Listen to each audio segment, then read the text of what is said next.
ఎవ్వరు కూడా మరీ ఇలాంటి మెంటల్ ఫెలోస్ వస్తే తప్ప ఇంతవరకు ఇండియా చరిత్రలో రాజధాని మారుస్తా అన్నాడు ఎవడు లేడు. స్వతంత్రం వచ్చిన తర్వాత ఎవరన్నా ఉన్నారా?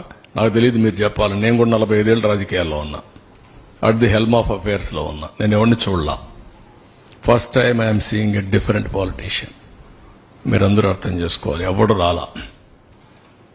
అలాంటి తిక్క వాళ్ళ దగ్గర, పిచ్చోళ్ళ దగ్గర కూడా రాష్ట్రాన్ని కాపాడడానికి ఏం చేయాలో ఆలోచించాలి ఇప్పుడు.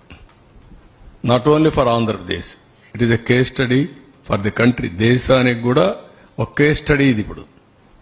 రెండోది, ఓసారి బాధేస్తుంది. నా ఇంటెన్షన్స్ ఆర్ గుడ్.